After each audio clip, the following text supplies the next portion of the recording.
Binasag ni Tony Ronzoni ng Wasserman ang inaasahan ni Coach Tim na posibleng pagbabalik ni Kai Sotto sa hanay ng Gilas, Pilipinas.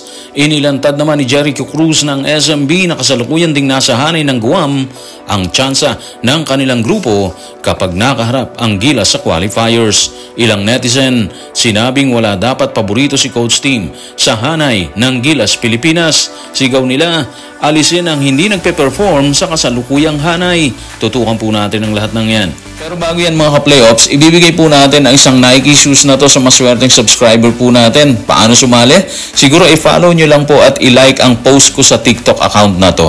Kailangan nyo po akong i-follow dyan kasi dyan po natin i-announce ang winner ng Nike shoes.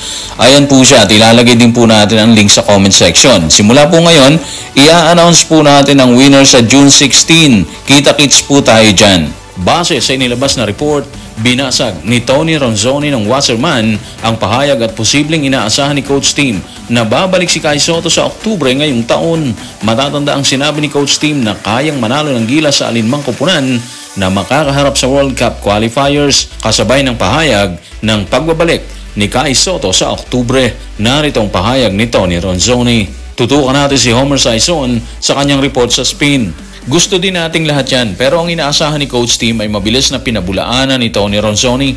Hindi masyadong maaga ang sabi ni Ronzoni tungkol sa posibleng pagbalik sa aksyon ni Kai Sotto sa Nobyembre. Yari ang Gilas Pilipinas kung wala pa rin si Kai Sotto sa gitna. Aminin natin na hindi si Kai ang magdidikta ng laban, di ba? Pero sobrang laki ng magagawa niya sa Gilas Pilipinas lalo na sa nalalapit na unang window ng World Cup qualifiers kung saan kalaban ng Gilas ang dalawa sa mga bigating kupunan ng Asia Oceania, ang New Zealand and of course yung Australia, di ba? Sinabi na ni Coach Tim na hindi lang New Zealand at Australia ang dapat natin tingnan kasi nga marami pa namang kupunan na makakaharap nila sa nasabing qualifiers. Pero hindi mo rin kasi pwedeng isang tabi ang reality na magbibigay ng matinding kumpiyansa sa pambansang kupunan kung makakaya nilang sabayan ang dalawang kupunan, di ba? Etong New Zealand at ang Australia. At para magawa natin yan, kailangan talaga nila ang isang katulad ni Kai Sotto na kayang hadlangan ng gitna sa mga oras na sumasalaksak yung kalaban.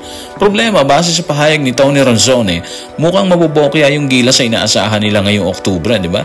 Nobyembre kasi unang window So sinisilip ni Coach Tim na enough na yung konting training nila kasama si Kai Sotto para simulan yung kanilang kampanya. Kung tutuusin, naiintindihan natin ang Wasserman. Sila kasi ang namamahala sa karera ni Kai, di ba? So ganun talaga sasabihin nila. Poprotektahan talaga nila ang player nila. Lalo na ngayon, di ba? Kakapirma lang ni Kai Sotto sa dating kupunan sa bilig na Kosigaya Alphas. Siguro tingnan na lang natin kung ano yung posibleng mangyayari sa mga susunod. Sa panayam kasi ni Ruben Tirado ng Spin kay Kai Sotto nung maispatan ng huli sa Inaris Center para saksihan ng laban sa PBA, inamin ni Kai na malungkot habang hindi nakapaglalaro.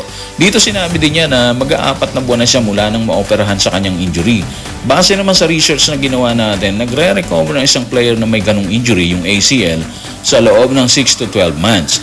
Yung iba daw nakakabalik na sa practice ng 8 to 9 months. So kung sisilipin nating mabuti, nasa 9 months na si Kai Sotto sa Oktubre kung magsisimula ang bilang ng buwan sa Pebrero. Kasi January ata na operahan siya Pero sabi rin sa report, depende talaga sa estado ng katawan ng player kung kaya na ba niya or kung hindi pa. Habang hindi pa rin sigurado ang posibleng pagbabalik ni Kai Sotto sa Gilas sa buwan ng Oktubre para sa unang window ng qualifiers sa Nobyembre, inamin naman ni Jericho Cruz, isa sa mga player ng Guam na kasama ng Gilas sa grupo, na posibleng 2% lang umano ang tsansa ng Guam sa grupo ng Gilas, Pilipinas. Narito ang kanyang pahayag. Tutukan natin si Jericho Cruz sa report ni Ruben Tirado sa Spin. Siyempre, facing Gilas, we all know naman kung anong kaya nilang gawin. So yung team namin, andun lang kami para mag-enjoy at sulitin ng sandali at subukan kumuha ng karanasan mula doon. Hindi natin masabi, baka makachamba kami. Pero yung chamba na yun, mga 2% lang yun. Knowing Gilas, sobrang lakas nila at mga kalaban naming iba pa. Maganda to kasi si Jericho Cruz, isa sa mga player ng Gilas dati na kumuha ng gold medal sa SEA Games noong 2013.